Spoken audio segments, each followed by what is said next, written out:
This is nice. What's up, Russ? How we doing? Doing? Hey, could you, in your own mind, you know the Trevor that you saw in the last game last year, and you had obviously looked at, I'm just wondering what the guy that you see now versus the guy you saw on a very, very limited basis then. What's the big difference? I don't know if there's a big difference. Obviously, I did not personally know him, so spending time with him, seeing how mature he is, how professional he is, how important kind of mastering his craft is to him, just the things like that you wouldn't know from the outside, not knowing the kid. I think that's just been even more impressive than what I thought. And again, I'd only watched, media interactions with him. I had not spent any time with him, so probably been just more impressed with the type of person, the character he has. Well, obviously, this game is going to be the only game where a defensive coordinator is going to be watching tape. Right. And he's got nothing to go on. Right. In essence, this year. He's only got last year to go on. Sure. How difficult is that do you think that will be to prepare for when you've got a second-year quarterback that everybody expects to make this big jump, but you don't have the tape to look at? I will gladly tell him we've studied Army, triple option. Like, that's where we're going to be. Been hiding that through the preseason. They know who we have on staff. They're looking into everything. Obviously, this is, Doug was hired here because Doug's such a great head coach, great play caller. Doug's fingerprints are all over everything we do. So it's no secret in terms of that. Now, Doug took a year off. We feel like we've evolved our offense, made it better, incorporated different things. So, that's always kind of the give and take with these early season games is we all go back. We watched last season. Well, you try to – all right, what did they do in the preseason? Were they hiding something? Were they showing something different? How does it match? How does it marry? So early on, that's kind of the give and take until you probably get to like week 6 and you feel really, really good about what's on tape is who they are. You're kind of going back through, like we'll go watch Jack Del Rio from way back when. We'll go watch Ron Rivera. You try to figure out whose fingerprints are all over this thing and who you're attacking really. One last follow-up. How much of an advantage is it for you and just knowing your history with Carson? It's a new system. It's a new offense for him, all that. I know who he is as a person and things like that. I don't know how much value that's going to bring. We've got our hands full trying to prepare our offense. So I don't know that that's any sort of advantage one way or the other, honestly. I know you won't talk specifics about a running back rotation, but it's been a while since Travis Etienne's had a heavy workload. Do you think he's ready to tote the rock like he did back when he was at Clemson again? Sure. We feel good about the whole stable of running backs that we're going to have available and how we're going to disperse those guys. Obviously we're comfortable with where everybody is and how that's going to play itself out. It's a good problem to have multiple talented running backs in that room. Who have you seen develop from a leadership standpoint beyond Trevor on the offense, and how has that kind of come across throughout the preseason? Honestly, the cool thing is there's a lot of different guys. From, in the offensive line room, the first name that comes to mind is Brandon Scherf. Tyler Shatley has been a leader since day one. The tight end room, that group as a whole, they all have leadership capability. They do a good job in there. Receiver room, Marvin Jones, Christian Kirk, Zay Jones, they all have leadership ability there. So it's been cool to just kind of see everybody take command of their room to start with, and then how that all works together in terms of the dynamics of our unit together. As a follow-up, can you know where the leadership is going to be before you see some real challenges, real obstacles come up? You feel good about that, but obviously when issues come up, that's where true leaders and great leaders step up and really take command of those situations. So we haven't necessarily been in the fire yet, so we'll see how that plays itself out. But we have a good feel for who's going to step up and who's going to rise to the challenge in those situations. What do you like about Tim Jones? What does he sort of bring to the table? And just talk about his journey a little bit. Tim's honestly somebody that took full advantage of the opportunity ahead of him. We did a lot to really test him and make sure that he was developing like we thought. Early on he started at a certain position at receiver. He played more inside. Last week we put him more outside to just continue to see and test him. He took advantage of the special teams role that usually comes with that 5th, 6th receiver type of role. And he earned his way onto this roster right now. And so we're excited about that, but we're excited to continue to watch him grow and develop. And then that receiver room, with Christian, with Martin, with Zay, how have you seen that develop, heading into this week 1? Yeah, and then introducing Jamal back into that room as well, with him getting cleared to practice and stuff like that has been great. Those guys, we feel very comfortable with the experience those guys have in the NFL. with even their knowledge of our system, their flexibility in the room. We're really excited to watch that room continue to gel together. Do you take any time off on this weekend, that last weekend before the season? We get a little bit of time just to kind of basically kiss my wife and kids goodbye for the rest of the year. So we'll get a little bit of time to spend with family and stuff, but we're full speed ahead. Is it important, though, to get a little bit of a break just before the grind comes? Absolutely. Anytime you get to kind of get away, clear your head for a second before you kind of go full steam ahead in this thing is invaluable, and we all love the opportunity to spend time with our families, which we get a little bit this weekend. With the regular season about to kick off, where's Evan Ingram at now that you've seen him all the way through training camp in the preseason compared to what you thought you were getting compared to where he is now? Yeah, I think he's done a great job of learning the system. And so you see guys as they learn things and get more comfortable, you see them continue to accelerate the way they play. Now, it may not be like he's playing fast in terms of speed, but he's recognizing things quicker. And so you see, you really just kind of let his skill set show as he gets more and more comfortable. And so we're very comfortable with what he adds to our offense with his skill set particularly.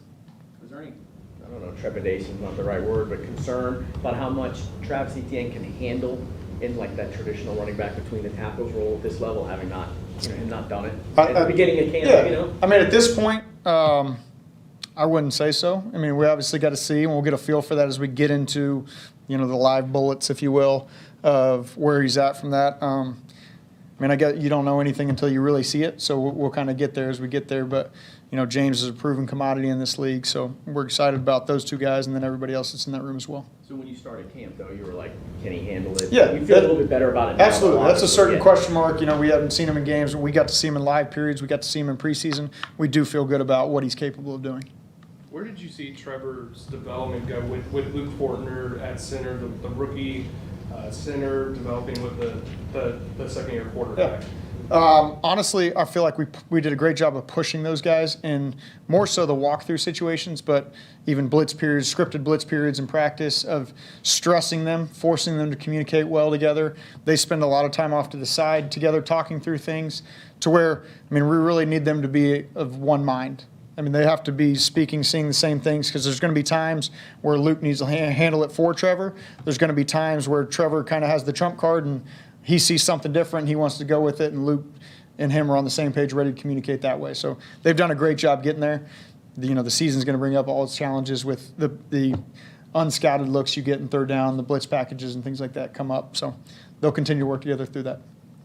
We talk a lot about players and how important preseason reps are for them and training camp is for them, but as a coach, just how valuable is it to be able to go through a few games with Doug and with the rest of the staff and just be able to see how it works? It's huge. That's the one thing as a new staff, and a lot of us have not worked together. So going through the process of what does getting ready for a game look like. And that's kind of, this week has really been a true dry run of here's our schedule on a Tuesday or a Wednesday or whatever that may be. But then, like you said too, in game communication on the headset, who's going to say down and distance? Who's going to say personnel? How all that's going to work has been, we've had 4 dry runs at that thing now. So we feel good about where we are. We feel good about pregame warm-up, what goes on at halftime, all those types of things. So it is an advantage then in that case of getting that Hall of Fame game, getting one more rep at that for us as a coaching staff. You mentioned Luke and Trevor. How much freedom do they have at the line? How do you approach that at this stage of their career? So they operate in kind of our game plan adjustments and things like that. This is what we've seen on tape. This is how we anticipate this. But at the same time, we've spent from when they got here in April through today working through what we call our SOP, our standard operating procedure. So if we call this protection and you get this look, here's how we want to identify it. Now we'll go into a game and say, okay, they'll line up like this, they do this, here's what we're anticipating. Well, if all of a sudden they come out in something that we had not talked about for that particular game, they have an SOP to fall back on and how they're going to communicate it, how they're going to identify it. And that's kind of what you spend the whole off-season training camp working through and ironing out.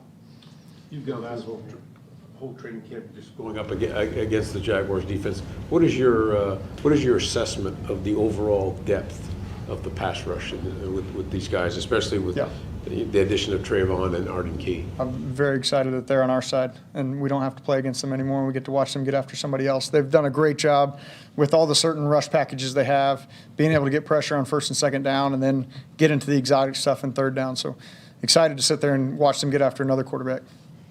Thank you. Yep. Brett. Thanks, guys. Appreciate it. Yeah, Will's here. So next up.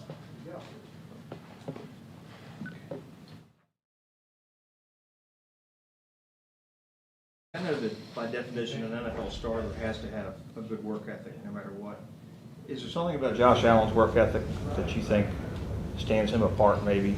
He gets there early, leaves late. That's just what we see. Who knows what's going on in the building? I'm sure you see that. But what is it about his work ethic do you think? I think he pays attention to details, and he's real detail oriented, and he wants to be great. So he puts the work in, and he does what you ask, and he asks questions, how to get better, and he's like a sponge. We're just trying to give him as much information as we can, and he'll take that and he applies it to be the best player he can be.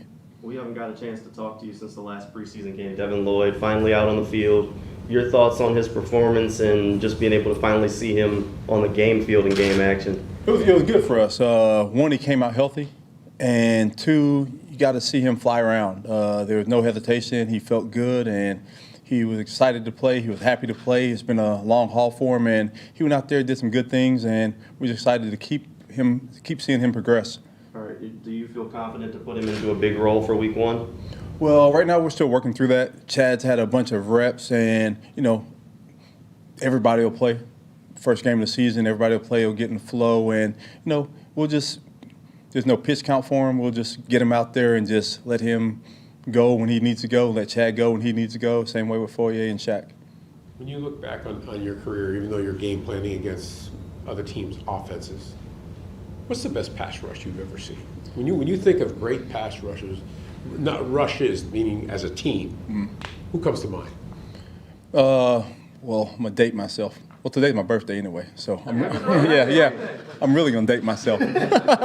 When you go back and you look at my rookie year, it was Michael Dean Perry, Rob Burnett, Anthony Pleasant, and Dan Footman, just a few names. Clay Matthews was on the team, so just Daddy Clay Matthews. I told you I'm going to date myself. But just those type of guys, those names, that was, you say 2000? I thought that's what you said. No. No. I'm really dating myself. This is 93. Yeah, so those guys, just a few names, those are guys that when you think about getting after the quarterback, they were pretty successful doing it. I was actually thinking more of a collective team pass rush. Collective team. Really, the group down in Tampa did a good job. There was a couple of names, and the sack total was pretty high. So that unit, Jason Pierre-Paul, Vita Vey in the middle, and Shaq Burnett outside, and Tryon Smith, just the few, Devin White, just guys adding on. As a collective unit, that group had a big number of sacks. Are there any nerves for you to call that first week one game as a defensive coordinator? No, that was done in the Hall of Fame game. But that's what counts, though. That one counts for me, too. When you make the call, they all count. So, So, no, I'm good. I'm studying, and, we've done a good job going against our offense, being able to understand different schemes and going down practicing against Atlanta and preseason games. We'll be ready to go. Do you ask Doug and Press anything about Carson Wentz since they've both coached him? No, we really don't. They know him as a person, but, again, it's a new offense for him and really a new scheme for him. So we just go at it, try to study as much as we can about the team we're about to face and go from there. Is it tough to prepare for week one? It really is when you have new quarterback or new coordinator, different positions, people injured right now, everybody trying to fill out their roster. So it is kind of difficult, but you just go back and you know what you've been practicing the whole training camp. You understand your rules, your techniques. You just lean on that and go out there and let your ability take over. Kind of picking off of what Jamal just asked you, how vital are those reps, though, from a coaching staff's perspective? Like just being able, Press talked about it a little bit, but being able to know who's calling what and who's talking about what over the headset and making sure everybody on the field can do what needs to be done. It's good. Just like players out on the field, coaches the same way. There's a pecking order of how each play comes in. You get feedback, and it's a group effort during the week. But then on the sideline, it's pretty much one person making a call, but you get a little feedback from others on the sideline during timeouts and in between series. So it's a group effort, but it's a work in progress, and I think we've handled it pretty good so far. You told us you were going to be on the sideline for games, right? Do you have a defensive coach in the box that you'll have to kind of depend on a little bit to be your eyes from above? Well, there's always guys, and with the technology today, you can get it on the sideline. Then I've been on the sideline all my life, so I'm used to seeing it from the field. You can't see everything, but you have guys up there, pass game guy, run game guy, protection guy, guys that are looking for stuff. And those are the guys that I talk to during each series and after each series, and they relay their information.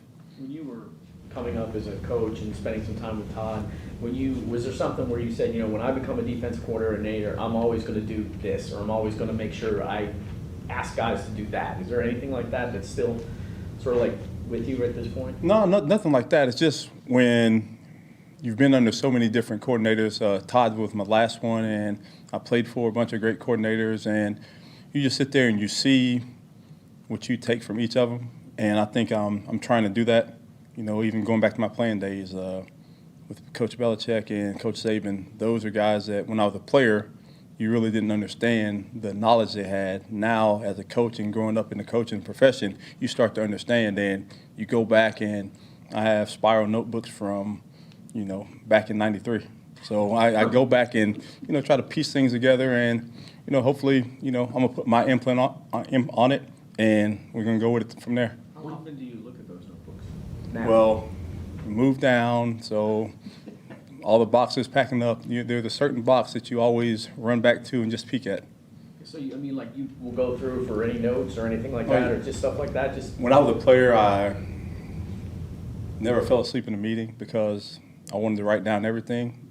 To me, that's how you remember things. You write it down, write it down, write it down. I might have the same thing written down over like 30 times, but I'm gonna write it down so I can remember it. And in my notebooks, it's the same way. So you just go back in how this defense was put in, what this position was supposed to do, and that's just how it was brought up.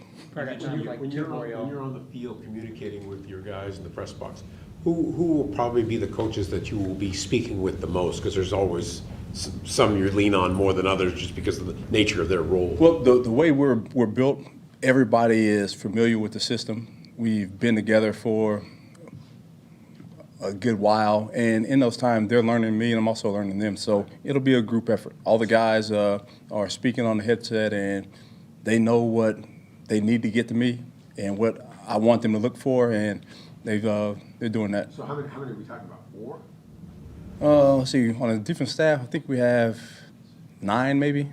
So everybody has a job. They're going to be upstairs? No, they're all not going to be upstairs. No, that's what I mean. Who's upstairs? We have 4 upstairs. So yeah, we have a good amount of eyes up there to be able to watch each group that I need to be watched.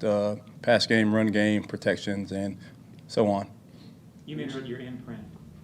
How much have we seen of that in the preseason? Is there a lot more to be seen in the regular season in terms of what you'll do? Well, the Jags defense is what you saw in the preseason, but as we go forward, each week you study and you find out different ways to try to attack a offense, and you'll start to see that. All good? Cool. Thank you. Thank you. Happy birthday. Happy birthday.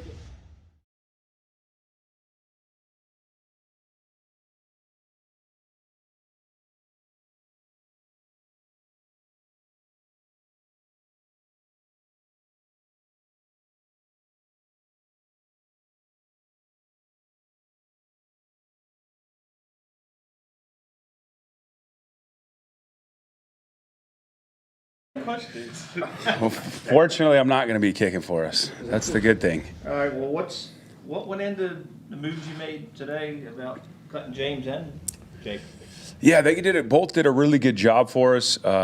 James, had a good game, had a good practice yesterday, and we still really like where he's at. Jake, unfortunately, wasn't able to, kind of finish up exactly what we wanted. But both those guys did a really good job for us. With that being said, part of our job of getting this roster as good as we can is to evaluate other rosters and to see what's best available. We had been watching several kicker battles as well as other positions, and to figure out if we can upgrade our roster in any way. Riley's a guy that we've targeted for a while. He was a guy we were hoping would come available. We were fortunate that he did, and here we are. We're excited to have him. Do you know him personally, or have you just been watching him from afar? Watching from afar. And a lot of my contacts have been with him and are very familiar with him. And everything I've heard is great things, him as a person. I see what I can see on tape, and we've been studying all that. But getting the feel from people that I know of the type of person he is, we're excited to have in this organization. How comforting would it be for you to not have to do that at either spot, punter, kicker, where you're not really worried about it? You're not evaluating other guys because you got your guys. You don't have to worry about it. I mean, that's ideal. You know, I think that's something you strive for. That's what you hope for, and hopefully that's years to come. But right now, it's about getting the roster better, and so we had to make several moves, and I think that's a good thing, and it's going to continue throughout the season. If there's somebody we can go out and go get somebody that can improve our team and help us win, we have to do that. We have to continue to get better, to compete.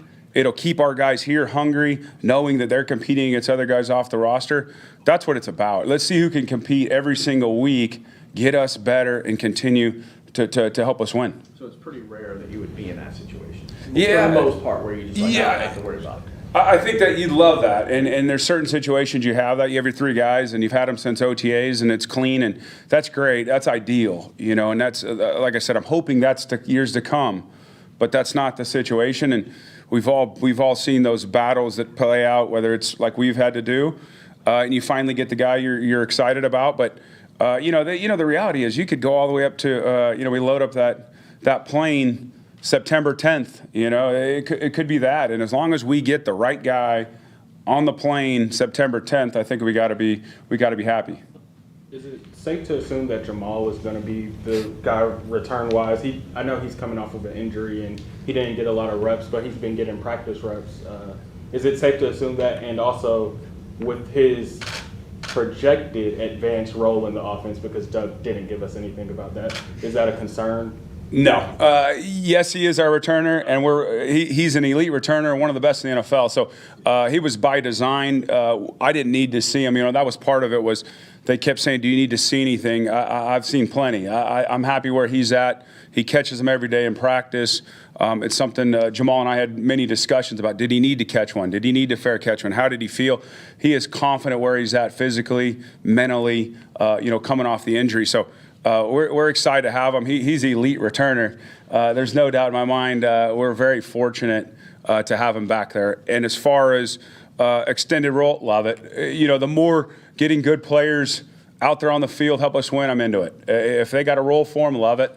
Like I said, he can play as much as he does that and help us win in the return game as well. You said, go ahead. That's kick and punt return. Absolutely. Okay, thank you. Absolutely. He's too much of a weapon to take off either one of them. You said you were monitoring kicker battles all over the league. What is it about Riley, either from an accuracy standpoint or a leg strength standpoint, that caused you to go his way and part ways with McCourt? I think it's consistency. I mean, he's done it. Had a great year last year. When you really study the tape, the ball comes off his foot very consistently every single time. It is very clean coming off his foot, and he's done it at this level. I think both the guys we had here, James and Jake, can really they can kick in the NFL. There's no question in my mind. It's a matter of right now. I think Riley gives us the best chance to win, and he does it at a high level. And I think consistency to help us win is going to be the biggest thing. As the special teams coach, when those roster cards start coming around, I know there's some heartbreak in there for you. Were there a couple of guys that you were hoping to get on some coverage units on special teams that you just couldn't get on? They just couldn't fit on the roster right now? Yeah, I mean, there's always those guys. That's the negative about our position. It's one of my least favorite days. Being a former player who's been cut twice, I got a soft spot in my heart for those guys that get cut, and especially the guys who work their tail off for me. So it is tough. But when it all comes down to it, you get the guys that's best for us, and it's a mixture between what they do offensively, defensively, and then how they can contribute on special teams. we feel like we have the best group we have that are available here. And like I said, we're all excited, for the roster. And one of the guys that did make the roster, Tim Jones, can you talk about what he gives you on the special teams unit? Because Doug talked about him really embracing a role on special teams. Yeah, that's been huge. Since the offseason and OTAs, I challenged him, said, you're big, strong, and fast. And from that receiver position, it's a position that if you can get some phases out of that position, it's huge. And he's really embraced it. He comes to my office all the time, willing to learn. And he's just a talented guy. You don't see the guys that can run like that and the size and strength to hold up like a linebacker. And that's all special teams is. It's one-on-ones, matchups, and how do you can that receiver stay with him with his strength, or do you put a linebacker against him and he outruns him? So he has some unique abilities, and he's eager to learn them. So the more reps I give him, the better he'll be. But he's a guy that I was excited about. He was a guy, early in the process I was targeting of this guy could be a valuable special teams guy from the receiver room. To ask about game day, just getting, I've asked almost every coach this, but just getting those reps of the preseason out of the way and getting players onto the field during games, getting the right guys in the right position during games. How have you seen that work with the headset and just everything working together with other coaches? Wait, say that question again, I'm sorry. Just from preseason games, how have you felt that on game days, getting guys onto the field, making sure everybody's lined up in the right positions for special teams? How have you seen that come together? I think great communication and guys being locked in. When you really watch those preseason games, we had 11 on the field every single time. So it shows you the great communication, the buy-in. You watch games across the league and there's 10 on the field, 9 on the field, maybe 12 on the field. And that was something that was an emphasis of buying in, being where you are, knowing exactly who's on the field, if I'm out, who's my sub, who's going in. So great communication is what we stress, and guys really buying in and really caring and knowing what phase is up next. On third down, we huddle them up, and we got guys trying to communicate what's the call, what's the play, what are we doing, who's in, who's out. So I think just great communication is the number one thing we can do. Heath, what happened on the pump block? Did Farwell miss an assignment? I would rather just talk about guys that are here. It wasn't a good execution. Obviously, a protection. It's something we work on a ton. But I'd rather talk about guys that are on the roster, if you don't mind. Sure. Thank you. Good. Awesome. Thank you. Thanks, guys.